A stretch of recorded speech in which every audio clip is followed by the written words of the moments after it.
कल तक हमने श्लोक क्रमांक 27 तक किए थे। आज 28 है ना आज। ठीक है। तो मंगलाचरण से स्टार्ट करते हैं। ओम अज्ञानतिमिरन्धस्य ज्ञानाञ्जनशलाकया चक्षुरुन्मिलितं येन तस्मै श्री गुरुवे नमः। नमो विष्णुपादाय कृष्णपृष्ठाय भूतले श्रीमते भक्तिवेदांत स्वामी इति नामिने।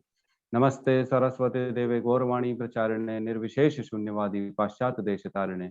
जय श्री कृष्ण चैतन्य प्रभु नित्यानंद श्री अद्वैत गदाधर श्रीवासादि गौर भक्तवृंद। हरे कृष्णा कृष्णा कृष्णा हरे हरे, हरे राम राम राम हरे हरे। हरे कृष्णा। तो आज हमारे साथ तमाल कृष्ण प्रभु जी भी हैं, तो प्रभु जी का बहुत बहुत स्वागत है। दंडवत प्रणाम प्रभु जी, कोटि कोटि नमन। हरे कृष्णा। प्रभु जी कहाँ हैं? हरे कृष्णा। दंडवत प्रणाम प्रभु। प्रणाम प्रभु जी। हरे कृष्णा। प्रभु जी 2.28 आप ही करिए प्रभु जी।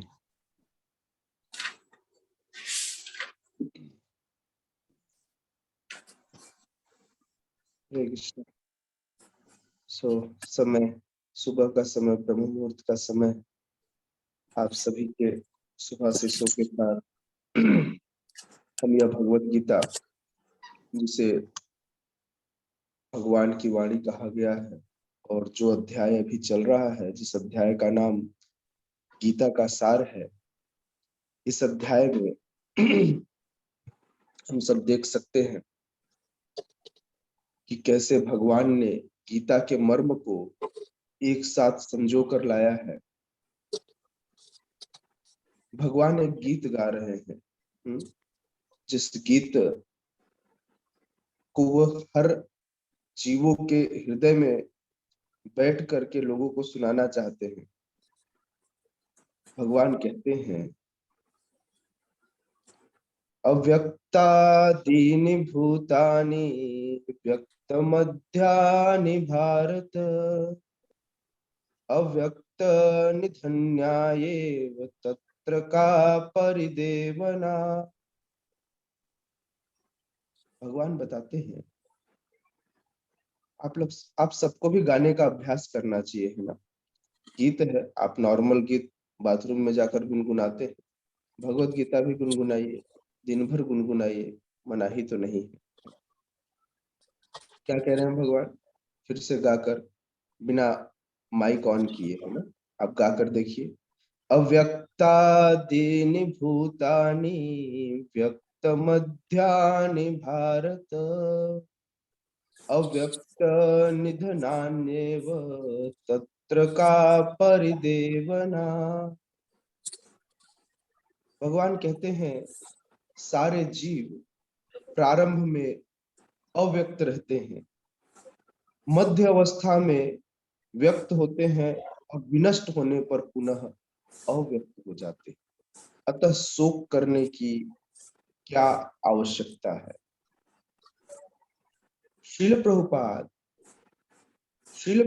तात्पर्य में बताते हैं, यह स्वीकार करते हुए कि दो प्रकार के दार्शनिक हैं।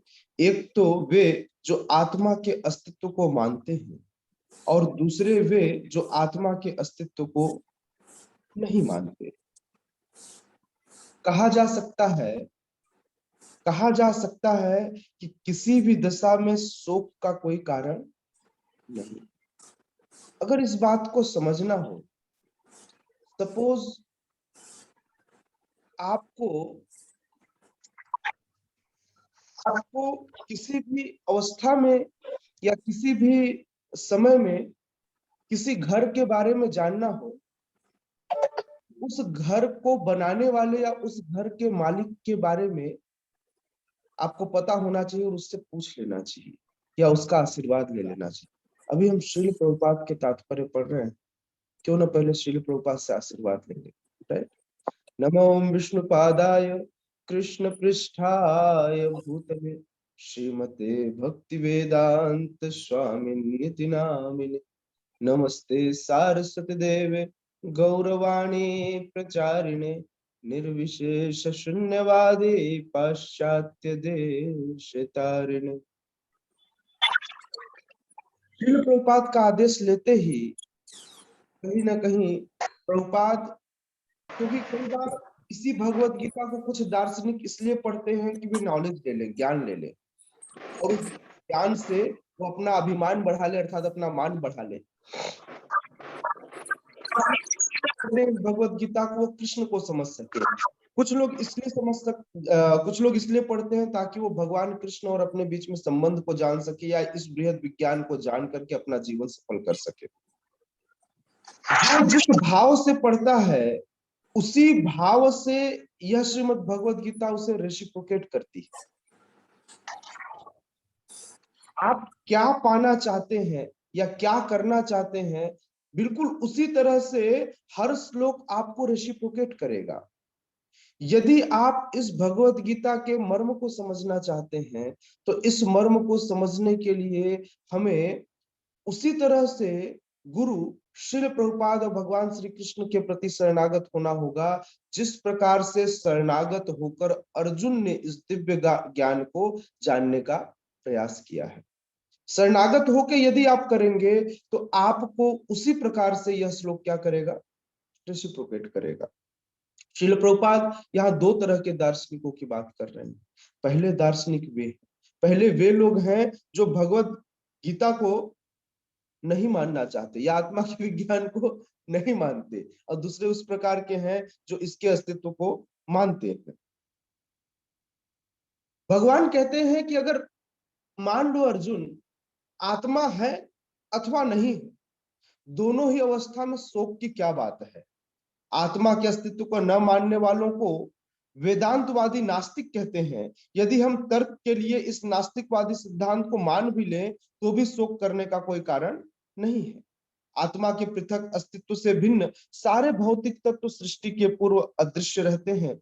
इस अदृश्य रहने की सूक्ष्म अवस्था से ही दृश्य अवस्था आती है। जिस प्रकार प्रकाश में वायु उत्पन्न होती है, वायु से अग्नि उत्पन्न होती है, अग्नि से जल उत्पन्न होती है और जल से पृथ्वी उत्पन्न होती है, पृथ्वी से अनेक प्रकार के पदार्थ प्रकट होते हैं। यथा एक विशाल गगनचुंबी महल पृथ्वी से ही प्रकट होता है, जब इसे ध्वस्त कर दिया जाता है तो वह अदृश्य हो जाता है और अंततः परमाणु रूप में बना रहता है। शक्ति संरक्षण का यही नियम है। यदि आप ऊर्जा संरक्षण का नियम देखें तो यही कहता है, ऊर्जा न तो उत्पन्न की जा सकती है नहीं नष्ट की जा सकती है, समयांतर में यह केवल एक रूप से दूसरे रूप में रूपांतरित होता है। ऐसा ही ऊर्जा संरक्षण का नियम कहता है। यहाँ तक कि प्रकट अवस्था में भी वस्तुएं समाप्त नहीं होती। प्रारंभिक तथा अंतिम दोनों अवस्थाओं में ही सारे तत्व अप्रकट रहते हैं, केवल मध्य में प्रकट होते हैं, और इस तरह से इसमें कोई वास्तविक अंतर नहीं पड़ता है। श्रील प्रभुपाद क्या कहना चाह रहे हैं या भगवान क्या कहना चाह रहे हैं, बहुत ध्यान से समझिएगा। मान लीजिए कि हम ये माने कि आत्मा नहीं है, यह शरीर विनष्ट हो गया, तो भी इस शरीर के विनष्ट होने से कोई बहुत हानि नहीं होगी, है ना। और अगर आत्मा का अस्तित्व है तो पुनः नया शरीर मिलेगा। अर्थात ये बिल्कुल उसी तरह है कि एक समुद्र में बुलबुले निकल रहे हैं, बुलबुले पहले निकलते हैं अदृश्य होते हैं, निकलते हैं अदृश्य होते हैं। ये हो गया नास्तिकवाद सिद्धांत। अर्थात समुद्र में बुलबुले निकलने बंद नहीं होते, बुलबुलों के समान ही जीवात्मा आती है और चली जाती है। लेकिन जो जीवात्मा पहले आई थी वो जीवात्मा बाद में नहीं आ रही है। लेकिन आत्मा, जो कि यदि हम अब उचित सिद्धांत के अनुसार आगे बढ़े तो हमें पता है कि आत्मा नश्वर है, आत्मा नश्वर है। भगवान इससे पहले बता चुके हैं, नैनम छिन्दन्ति शस्त्राणि नैनम दहति पावक। यह जो आत्मा है इसे न तो शस्त्रों से काटा जा सकता है और न ही अग्नि से जलाया जा सकता है। ऐसी अवस्था में जब इस आत्मा का विनाश होता ही नहीं है, यह केवल समय का फर्क है। इसमें तीन अवस्थाओं का वर्णन कर रहे हैं भगवान कह रहे हैं कि यह जो आत्मा है, यह जो जीव है, यह पहले अव्यक्त रहता है। अव्यक्त रहता है मतलब यदि आप इस जीव की अवस्था देखें तो क्या होता है, अव्यक्त फॉर्म में रहता है, अर्थात शुरुआती समय में यह क्या होता है, सोया हुआ रहता है, व्यक्त नहीं होता। यह इसे कहते हैं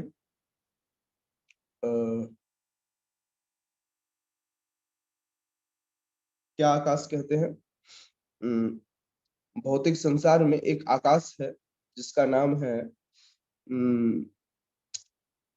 just I want to recall that,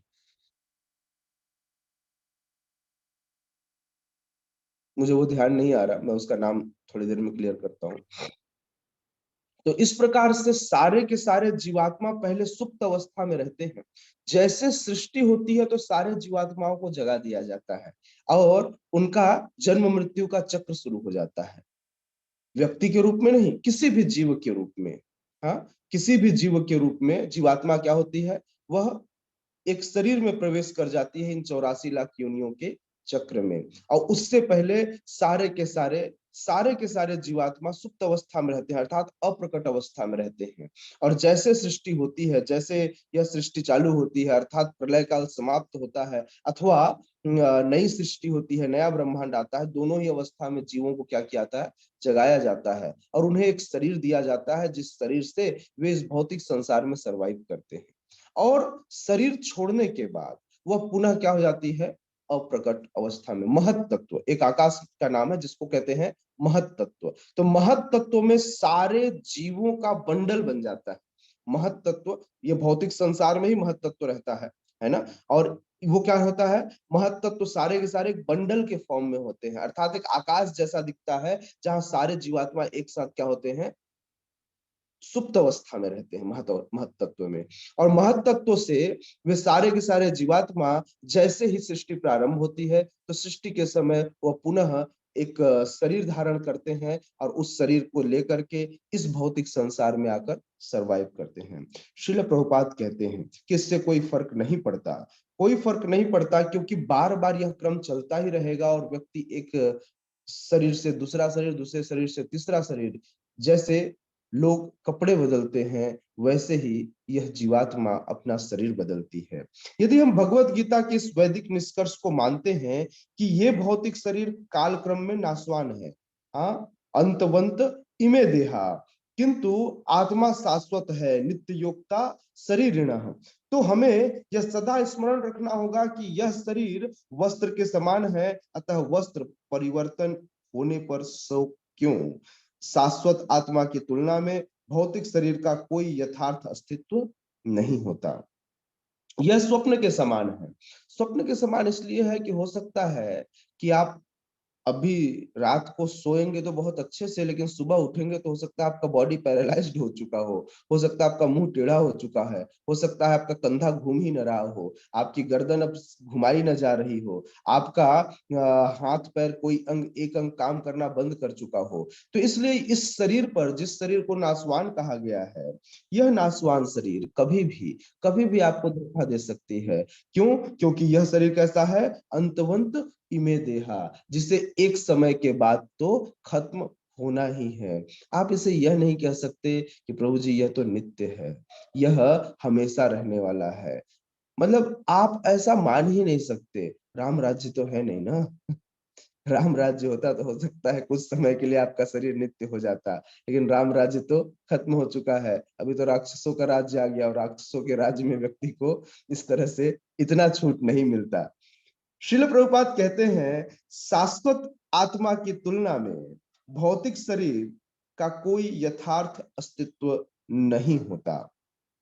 निश्चित रूप से हम देखेंगे कि जब भागवत का हम स्मरण करते हैं तो भागवत का स्मरण करते ही भगवान अपने स्वरूप को प्रकट करते हैं और वह भागवत हमें एक चिरायु प्रदान करता है, दीर्घायु प्रदान करता है। किंतु जब तक जीवात्मा इस नश्वर शरीर या इस भौतिक प्रलोभन के बीच में फंसा रहता है, तब तक वह जीवात्मा जब तक भागवत संदेश का पालन नहीं करता, वह बारंबार शरीर के व्युत्क्रमणी अनुपात में चलता है, अर्थात शरीर को नष्ट करता रहता है, बार बार शरीर को नष्ट करता है, प्रयास करता है शरीर को बचाने का, लेकिन शरीर बचता नहीं है। क्यों? क्योंकि काल क्रम में यह समय नष्ट होता जाता है। वो बचाने का प्रयास कर रहा है, लेकिन वह समय नष्ट होता जाता है। इस प्रकार से शरीर क्षीण होता जाता है, शरीर खत्म होता जाता है। कभी एक शरीर, कभी दूसरा शरीर, फिर तीसरा शरीर, चौथा शरीर, इस तरह से एक के बाद एक शरीर जो है वह क्षीण होता जाता है, शरीर बदलता रहता है। फिर भी व्यक्ति इस दर्शन को नहीं समझ पाता कि यह शरीर तो नश्वर ही है, नाशवान ही है। कोई एक ऐसा चीज है जो बार बार चल रहा है, वह है वही यह आत्मा, जिस आत्मा के द्वारा इस शरीर में चेतना का संचार होता है। प्रसन्नता, यह प्रसन्नता या आनंद, आनंद गुण शरीर का नहीं है, शरीर आनंदित नहीं होता। आनंदित तो केवल आत्मा हो सकता है, आनंदित तो केवल आत्मा ही हो सकता है। इस बात को समझना चाहिए। आनंद शरीर को कभी नहीं मिलता, आनंद आत्मा को ही मिलता है। आप इसे इस तरह से समझ सकते हैं कि जब जब आप अपने अंश को देखते हैं, अपने बेटे को देखते हैं, तो आपको एक आनंद की प्राप्ति होती है। डू यू थिंक कि वो शरीर को प्राप्त होती है? वो शरीर को प्राप्त नहीं होती, वह आत्मा को, जीवात्मा को। क्यों? क्योंकि उसे लगता है ये मेरा अंश है, ये मेरा अंश है। तो अपने अंश को देखकर एक आनंद की अनुभूति होती है, अपने परिवारजनों को देखकर एक आनंद की अनुभूति होती है, किंतु इस शरीर को आनंद की अनुभूति नहीं होती। समटाइम्स यू फील, कई बार आप किसी को देखे नहीं होते, लेकिन आपके आसपास कोई आपका अपना आ जाता है। तो जब अपना आ जाता है तो आपको कुछ अट्रैक्शन फील होता है, आपको लगता है कोई तो है जिसके कारण मुझे अच्छा लग रहा है। ये शरीर के कारण नहीं होता, यह आत्मा के कारण होता है, क्योंकि आनंद किसका गुण है? यह आत्मा का गुण है। श्रील प्रभुपाद यहाँ लिखते हैं कि यह स्वप्न के समान है। स्वप्न में हम आकाश में उड़ते हैं या राजा की भांति रथ पर आरूढ़ हो सकते हैं, किंतु जागने पर देखते हैं कि न तो हम आकाश में हैं न रथ पर। वैदिक ज्ञान आत्म साक्षात्कार को भौतिक शरीर के अनअस्तित्व के आधार पर प्रोत्साहन देता है।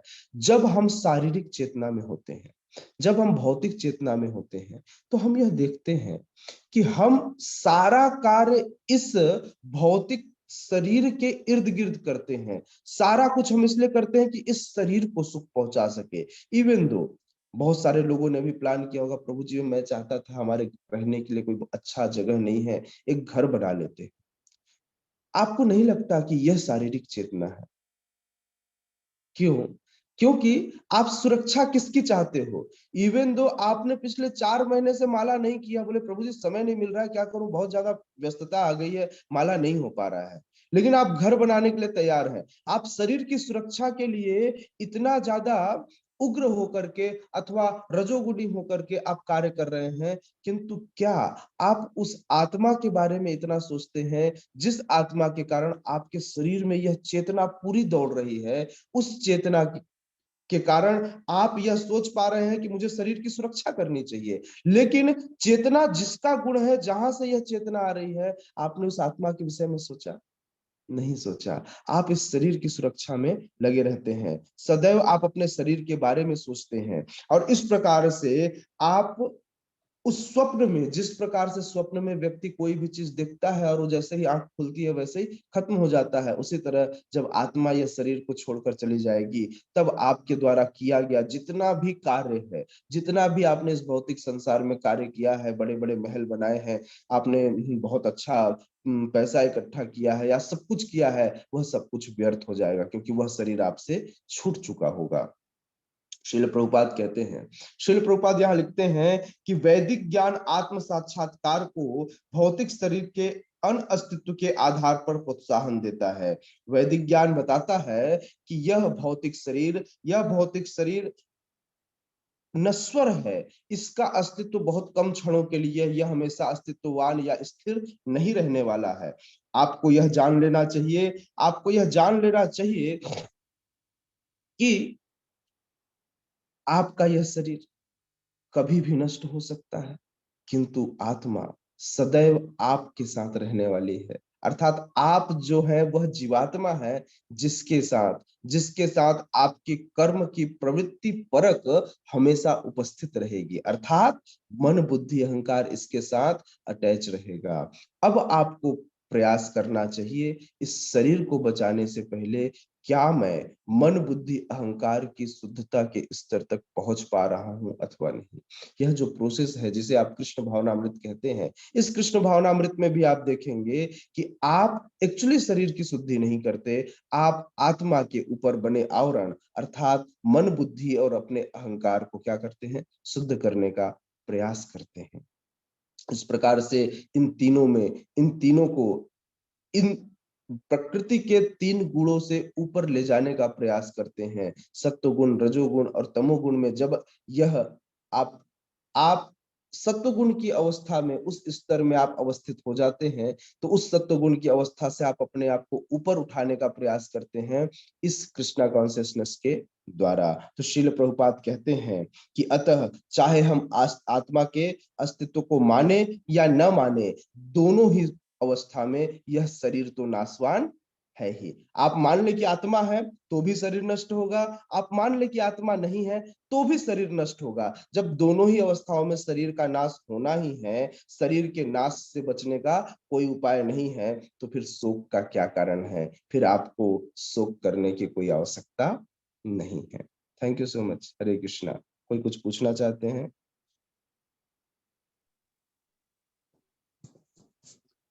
और कोई श्लोक लेना है? हरे जैसा आपको कृष्ण ठीक प्रभु लगे जी, प्रभु जी। दंडवत प्रणाम। जी दंडवत प्रणाम। मैया क्वेश्चन पूछ अंतवंत में देहा को और एक बार समझा दीजिए प्रभु जी। किसको मैया? अंतवंत इमे देह, अच्छा, इमे देहा, उसको एक बार समझा दीजिए। अंतवंत। अंतवंत का मतलब होता है अंतवंत, जैसे जब अंत समय आता है, अंतवंत इमे देहा, या फिर जब काल क्रम में जब समय बीतता है अंतवंत, तो इमे देहा, यह जो शरीर है वह शरीर नष्ट होने लगता है हर क्षण समय के काल के बीतने के साथ ही शरीर क्या होता है, शरीर बदल जाता है। तो अंतवंत अर्थात जैसे जैसे समय नष्ट होगा, जैसे जैसे समय आगे बढ़ेगा, वैसे ही अंतवंत इमे देहा, उस समय के बढ़ने के साथ अंतवंत इमे देहा, हमारा शरीर भी क्या हो जाएगा, खत्म हो जाएगा। आप कभी भी इस शरीर को नहीं कह सकते कि आज मैं 10 वर्ष की आयु का हूं और यही पोजीशन मेरा 11वें वर्ष में भी बना रहेगा, 21वें वर्ष में भी बना रहेगा, 31वें वर्ष में भी बना रहेगा, या 41वें वर्ष में भी बना रहेगा। तो ऐसा कभी नहीं होगा, है ना। सदैव ये नष्ट होता रहेगा। मेरे पास एक कुछ समय पहले क्वेरी आई थी, जो आप लोग की इस क्लास के बाद आई थी, जहां पर आप सब डिस्कशन कर रहे थे कि सन्यास आश्रम क्या है। आई थिंक दैट श्लोक इज 2.78 था क्या?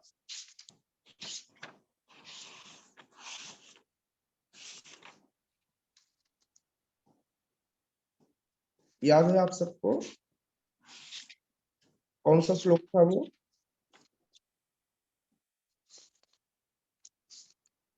या 11th 12th था, समथिंग लाइक दैट। यस, जिसमें भगवान के सन्यास के बारे में कुछ कहा गया था। कौन सा श्लोक था, याद है आप सबको?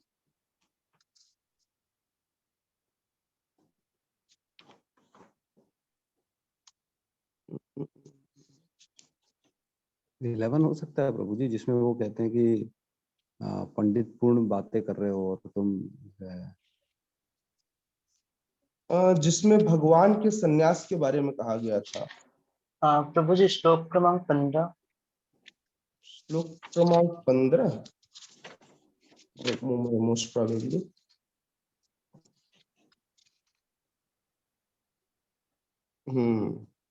तो भी यस, 15 राइट। 15। हाँ, यम ही न व्यथयन्ति एते पुरुषम पुरुषर्षभ सम दुख सुखम धीरम सो त्वाय कल्पते। मैं इसमें सिर्फ एक चीज ऐड करना चाहता हूँ, मैं आपके क्लास से कोई भी चीज चेंज करने नहीं, मैं जस्ट इसमें एक कमेंट इसमें एक्स्ट्रा था।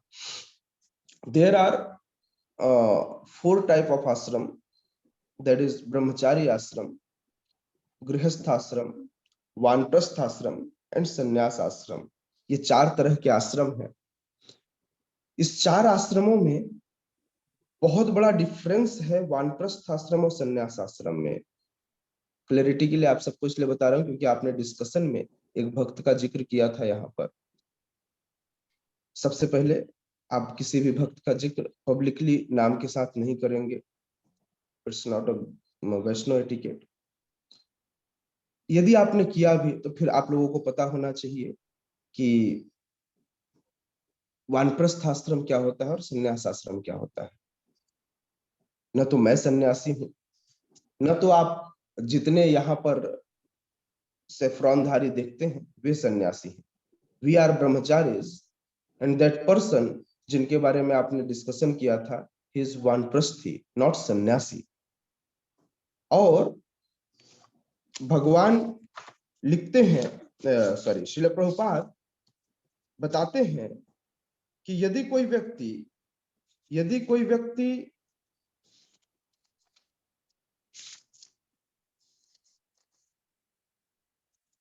विवाह के बाद अपने कर्तव्यों का निर्वाह करने के बाद वह धीरे धीरे उसमें आगे बढ़ता है, और धीरे धीरे जब अपने कर्तव्यों को पूरा करने के बाद जब वह धीरे धीरे विरक्ति के मार्ग में आगे बढ़ता है, अर्थात जब चीजों को धीरे धीरे छोड़ने लगता है, वैराग्य के रास्ते में आगे बढ़ता है, तो उसे हम वानप्रस्थ आश्रम कहते हैं। जहां पर वह छोड़ने का प्रयास करता है।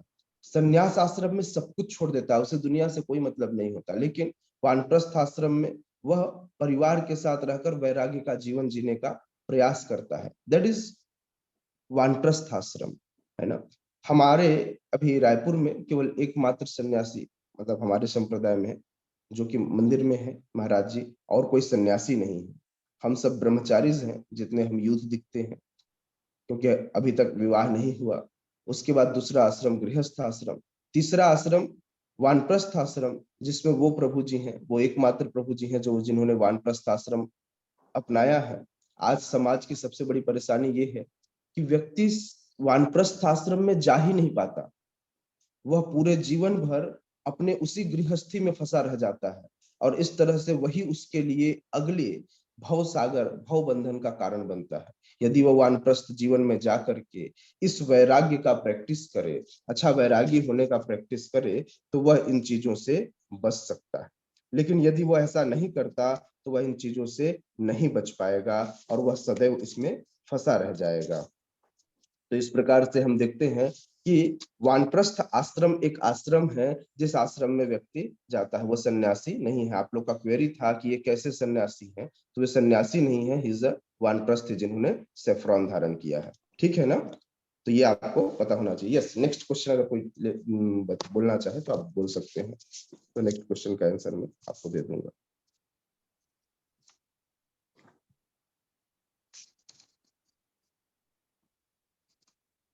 किसी का कोई क्वेश्चन है? हरे कृष्ण प्रभु जी, धन्यवाद प्रणाम। धन्यवाद प्रणाम जी प्रभु जी। प्रभु जी, जैसे वानप्रस्थ तो जैसे घर में रहते हुए भी किया जा सकता है, वानप्रस्थ का जो है फैमिली के साथ में रहते हुए किया जा सकता है कि जैसे बाहर जाना, जैसे घर छोड़ना जरूरी तो नहीं है ना इसमें? जब धृतराष्ट्र जी वानप्रस्थ लेना चाह रहे थे तो विदुर महाराज ने कहा कि तुम्हें अभी वानप्रस्थी हो जाना चाहिए, तो धृतराष्ट्र महाराज को वे अपने साथ लेकर जाने लगे। तो साथ ही साथ उनके साथ माता गंधारी भी गई। इसमें सिर्फ एक चीज, एक प्रश्न यह है कि आप अपनी बाकी कर्तव्यों को छोड़ करके, है ना, चूंकि माता गांधारी के पास भी उनका बेटा था नहीं, बोले मैं किसके भरोसे रहूंगी, तब माता गांधारी भी गई, लेकिन वो सन्यास लेने नहीं जा रहे थे। धृतराष्ट्र जब जा रहे थे तो वानप्रस्थ आश्रम के लिए जा रहे थे, क्योंकि वहां पर वो उस वैराग्य का क्या करते, प्रैक्टिस करते, उस वैराग्य का प्रैक्टिस करते, और प्रैक्टिस करने के लिए वे वहां से जा रहे थे। तो इसलिए आप घर पे रह के कर सकते हैं, लेकिन अंडर द गाइडेंस कौन कराएगा, कैसे कराएगा? वानप्रस्थ आश्रम के लिए घर छोड़ने की प्रथा शास्त्रों में दी हुई है। घर पे रहते हुए। यह कलयुग है, कलयुग में घर पर रहते हुए भी किया जा सकता है, क्योंकि अब बाहर कौन से जंगल में जाएगा, जंगल में जाएगा तो खाएगा क्या, है ना। तो घर पे भी रह के प्रैक्टिस कर सकते हैं, किंतु यह जानते हुए कि यह वानप्रस्थ आश्रम है।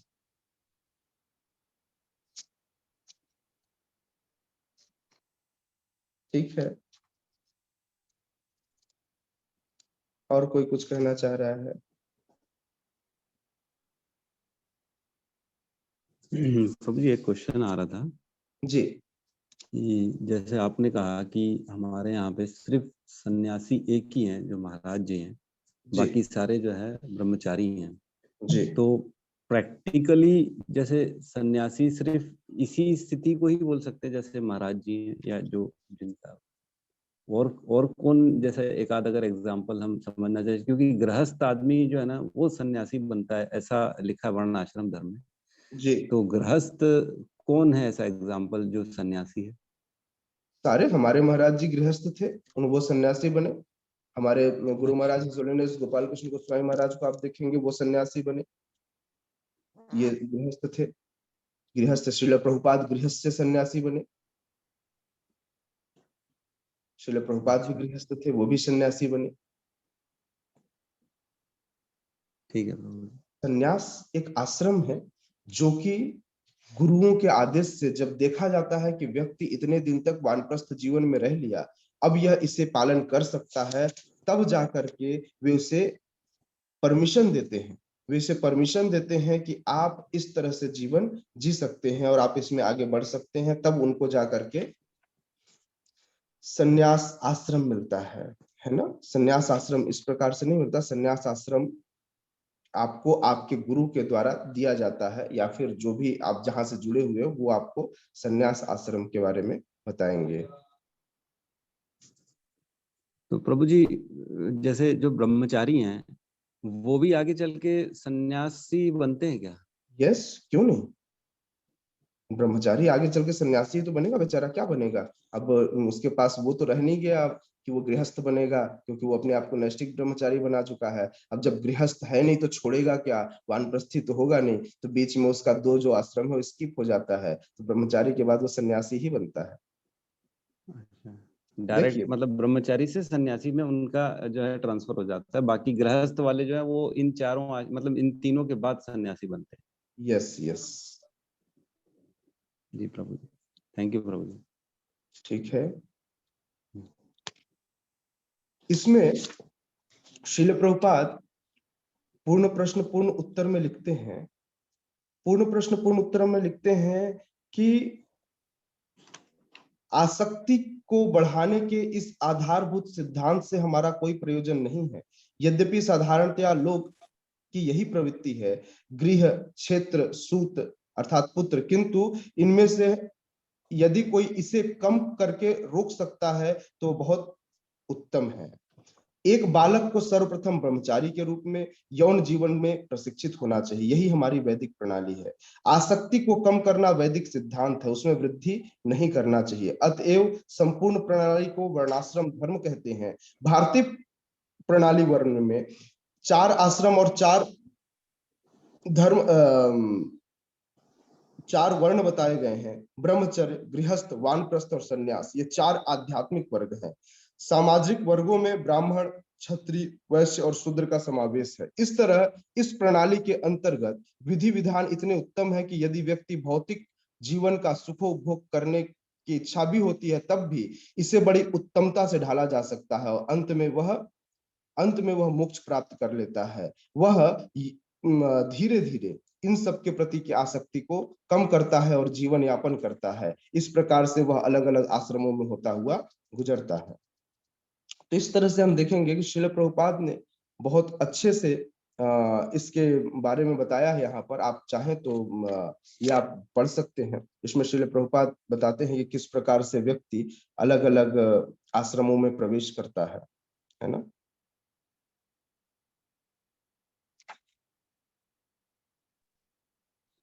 ठीक है, और किसी का कोई क्वेश्चन है? हाँ, हरे कृष्ण प्रभु जी, दंडवत प्रणाम। जी प्रभु जी, जैसे कि आपने बताया कि आनंद केवल आत्मा होता है, तो प्रभु जी जैसे आत्मा के जो ऊपर आवरण रहता है मन बुद्धि अहंकार, तो प्रभु जी वो क्या होता है, मतलब उसमें क्या फर्क पड़ता है? प्रभु वो तो आत्मा के एक्चुअली साथ ही। व्यक्तिगत जीव जीव की तो केवल आत्मा ही है, लेकिन जिस प्रकार से शरीर, इस आत्मा को एक शरीर मिला हुआ है, उसी तरह एक और शरीर होता है जैसे सूक्ष्म शरीर कहते हैं। तो आत्मा के ऊपर एक शरीर होता है ना। आत्मा के ऊपर जो शरीर होता है,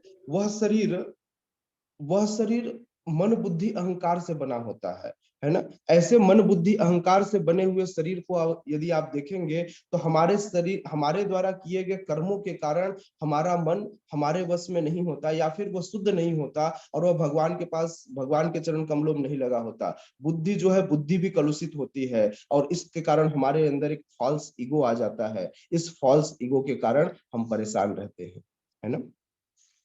तो इसलिए मन बुद्धि अहंकार, तो इसे भी शुद्ध करना होता है। तो इसे शुद्ध करने की भी प्रक्रिया वही है, जो प्रक्रिया आप धीरे धीरे आप अपने जीवन को शुद्ध करते हैं, वो है हरे कृष्ण महामंत्र। जब आप जप करेंगे तो धीरे धीरे इस मंत्र मेडिटेशन से आपका मन आपके कंट्रोल में आ जाएगी, आपकी बुद्धि भी शुद्ध हो जाएगी, और आपका अहंकार धीरे धीरे जाता रहेगा। क्यों? क्योंकि जब कीर्तनीय सदा हरि होगा, तब आप अमानिना मानदेय करेंगे, तब आप वृक्ष के समान सहिष्णु बनेंगे, और तब आप अपने आप को सबसे निकृष्ट समझेंगे। इस प्रकार की अवस्था जब आएगी, तृणादपि सुनिचेन तरोरपि सहिष्णुना अमानिना मानदेन कीर्तनीय सदा हरि, जब ऐसा होगा तो धीरे धीरे आपकी स्थिति बदलती चली जाएगी और आप शुद्ध अवस्था में पहुंच जाएंगे। सत्यम श्रीवास्तव प्रभु लिख रहे हैं, वानप्रस्थ के बारे में दोबारा से बता दीजिए प्रभु जी। ओके, मैंने ये बता दिया है। वानप्रस्थ आश्रम अर्थात विवाह के बाद जब आप अपने वैवाहिक जीवन से स्पेसिफिकली प्रभु जी और माता जी एक साथ कार्य तो कर सकते हैं, बट एक साथ नहीं रह सकते हैं, इसके लिए प्रैक्टिस करना होता है उसमें वानप्रस्थ आश्रम। बाकी आप इसके लिए पर्सनल आकर मिल सकते हैं और आप इसकी जानकारी ले सकते हैं। सोनिका माता जी यहाँ लिख रहे हैं, हरे कृष्ण धन्यवाद प्रणाम प्रभु जी, सन्यासी और वानप्रस्थ में अंतर फिर से स्पष्ट कर दीजिए। ओके, गृहस्थ के बाद डायरेक्ट सन्यासी जीवन हो सकता है यदि आपके गुरु इसके लिए परमिशन दे, तो आप गृहस्थ के बाद डायरेक्ट सन्यास आश्रम भी ले सकते हैं जैसे। लेकिन आप सोचिए कि आप बिना तैयारी के युद्ध में लड़ने जा रहे हैं, सामने वाले के पास क्या है, मशीन गन है, और आप बोले मैं तलवार से ही लड़ लूंगा, कैसे लड़ेंगे आप? तो इसलिए पहले तैयारी की जाती है। संन्यास आश्रम में जाने की तैयारी ही वानप्रस्थ आश्रम है ना। तो इसलिए पहले तैयारी की जाती है, और तैयारी करने के बाद तब संन्यास आश्रम दिया जाता है। सपोज आपके गुरु को आपके ऊपर भरोसा हो कि नहीं आप इस आश्रम के लिए योग्य हैं, तो आप डायरेक्ट भी जा सकते हैं। जिस तरह से एक ब्रह्मचारी 2 आश्रम को स्किप कर सकता है, उस तरह गृहस्थ भी इसको स्किप कर सकता है। लेकिन डिपेंड करता है कि आपके अंदर क्या इतनी क्षमता है, क्या आप ऐसा कर सकते हैं। That's it.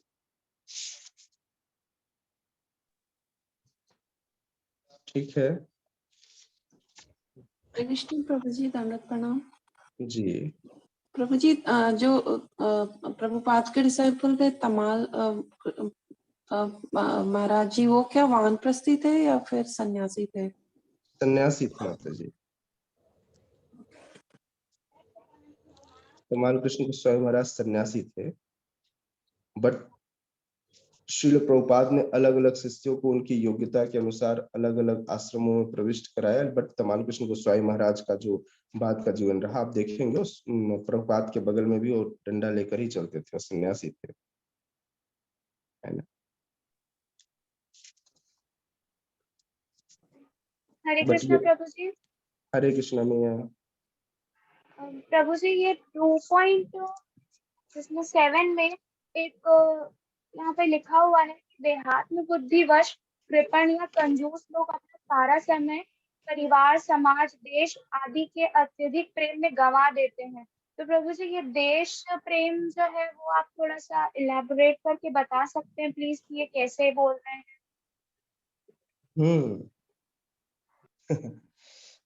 कई बार व्यक्ति अपने आप से प्रेम करता है। सबसे पहला दायरा होता है प्रेम करने का कि मैं अपने शरीर से प्रेम करता हूँ, फिर अपने परिवार से प्रेम करता हूँ, फिर अपने रिश्तेदारों से प्रेम करता हूँ, फिर अपने अपने मैं जहाँ पर जन्म लिया है मैं उस समाज से प्रेम करता हूँ, है ना। और उस समाज के बाद आप कई बार टू बी ऑनेस्ट कि आप बड़ा गौरवान्वित होते हैं कि मैं भारतीय हूँ, है ना। तो जिस तरह से आप गौरवान्वित होते हैं आप भारतीय, उसी तरह एक अमेरिकन भी गौरवान्वित होता है कि मैं एक अमेरिकन हूँ, है ना। तो जब आप इसको समझेंगे तो हम सबके अंदर ये शारीरिक चेतना है कि हम जहाँ पर जिस सराउंडिंग में रहते हैं हम उसके ऊपर गौरवान्वित होते हैं और उससे हम प्रेम करते हैं। तो यह देश प्रेम है, ठीक है। और इस प्रेम के चक्कर में बहुत सारे लोग अपना समय गंवाते हैं और कहते हैं हम देश की रक्षा करेंगे, है ना। तो जब श्रील प्रभुपाद का मूवमेंट शुरू हुआ था, सॉरी, जब यह गौड़िया मूवमेंट शुरू हुआ था तब भक्ति सिद्धांत सरस्वती ठाकुर के पास श्रील प्रभुपाद अपने गुरु महाराज के पास गए और उनसे भी यही प्रश्न हुआ कि प्रभुपाद अभी तो हमने देखा है कि हमारा भारत देश गुलाम है और आप चाहते हैं कि कृष्ण भावनामृत का प्रचार हो, यह कैसे संभव है। तो भक्ति सिद्धांत सरस्वती ठाकुर ने कहा, अभय, जिस जैसा तुम सोच रहे हो यह हरे कृष्ण महामंत्र किसी एक के लिए नहीं है, यह इस सृष्टि के समस्त जीवों के लिए है। यह किसी देश की सीमा में बांधा नहीं जा सकता, बल्कि यह तो हमेशा से स्वतंत्र है, इसे कभी कोई गुलाम नहीं बनाया जा सकता।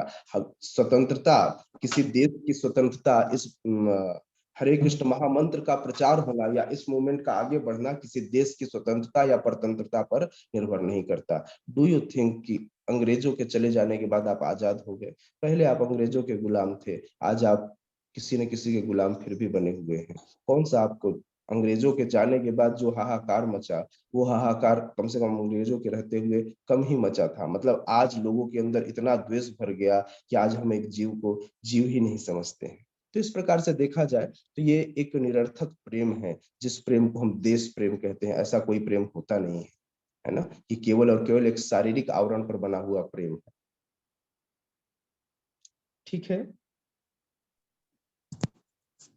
प्रभु जी एक क्वेश्चन आया चैट बॉक्स में जी अनिल प्रभु का। वो उनका क्वेश्चन है कि प्रभु जी मन बुद्धि अहंकार ये सब आत्मा के जैसे नित्य होते हैं? नहीं, मन बुद्धि अहंकार आत्मा के साथ अटैच्ड होते हैं जब तक आप इन्हें शुद्ध नहीं करते। एक्चुअली भगवत धाम जाने के लिए एक बहुत छोटी सी छेद है, जिसमें जब तक इस मन बुद्धि अहंकार का आवरण चढ़ा रहेगा तब तक आप उस छेद को पार नहीं कर पाएंगे। अर्थात आप शुद्ध सत्व की अवस्था में ही उस छेद से पार, जिसमें केवल शुद्ध आत्मा ही जाती है, जिसमें शुद्ध आत्मा ही जाएगी, उसमें यह मन बुद्धि अहंकार से ग्रसित जीवात्मा नहीं जाएगी। तो आपको मन बुद्धि अहंकार को भी छोड़ना पड़ेगा। कब? जब आप सत्व गुण से भी ऊपर उठकर शुद्ध सत्य की अवस्था में पहुंच जाएं, तब। ओके,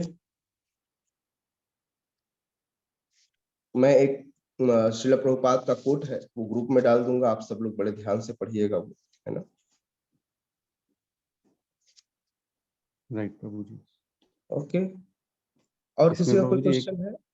यस, एक ये था जो अंतवंत इमे देहा है, ये श्लोक क्रमांक 2.18 ही है जिसको हमने डिस्कशन कर चुके थे जी। तो माता जी को और अगर क्लियरिटी चाहिए तो 2.18 आप पढ़ सकती माता जी, अंतवंत इमे देहा। ठीक है जी, बहुत बहुत धन्यवाद प्रभु जी का। किसी का अगर कोई क्वेश्चन है तो पूछ सकता है फटाफट।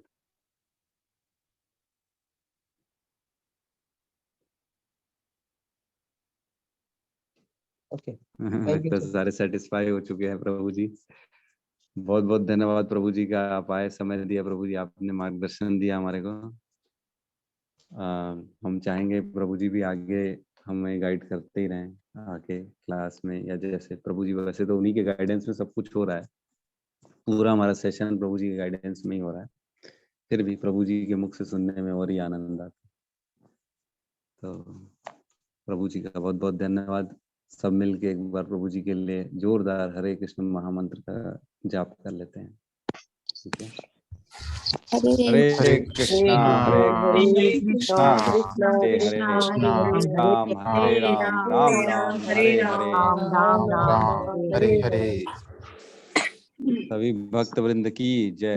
जय जगत गुरु शील प्रभुपाद की जय के इस्तेमाल कृष्ण प्रभु की जय। निताय निताय गौर प्रेमानंदे हरि हरि बोल। हरि हरि बोल। हरि बोल।